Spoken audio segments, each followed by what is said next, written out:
अब आपको बताते हैं कि अगर आप वेनेजुएला जैसे देश में हैं और आपकी जेब में 10 लाख बोलीवर करेंसी का नया नोट है तो भारत के हिसाब से आप क्या क्या नहीं खरीद सकते। बोलीवर वेनेजुएला की करेंसी है और अगर आपकी जेब में 10 लाख बोलीवर है लेकिन उससे आप भारत में आधा लीटर पेट्रोल नहीं खरीद सकते।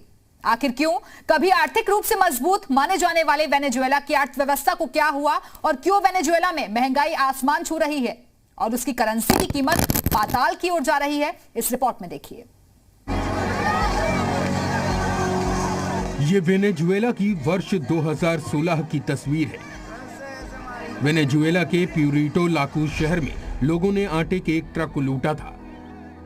इस तस्वीर को आज देखना इसलिए भी जरूरी है क्योंकि इसी के बाद आप ये समझ पाएंगे कि वेनेजुएला के केंद्रीय बैंक को आखिर 10 लाख रुपए का नोट क्यों जारी करना पड़ा।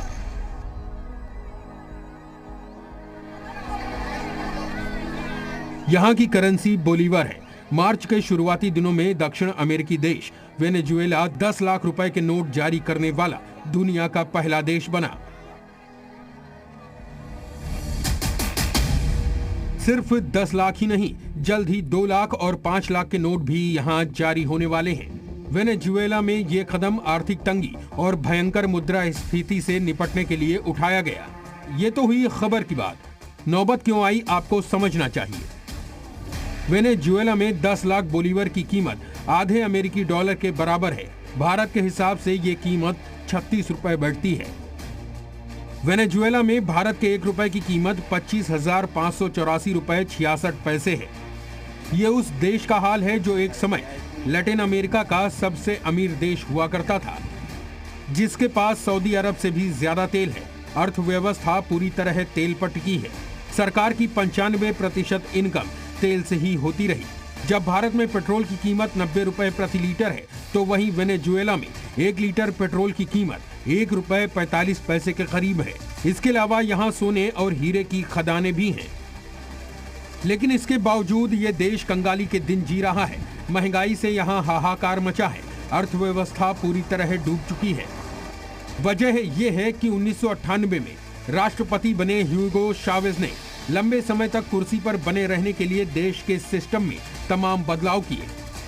सरकारी और राजनीतिक बदलावों के अलावा चावेज ने उद्योगों का सरकारीकरण किया, प्राइवेट सेक्टर के खिलाफ हल्ला बोल दिया। जहां भी पैसा कम पड़ा तो खूब कर्ज लिया और धीरे धीरे अमीर देश वेनेजुएला कर्ज में डूबता चला गया। तेल कंपनियों से पैसा लेकर जरूरतमंद तबके पर खुलकर खर्च करने से चावेज मसीहा तो बन गए, लेकिन वेनेजुएला की अर्थव्यवस्था में दीमक लग गया। चावेज के इन फैसलों से निकोलस मादुरो ने कोई सबक नहीं लिया।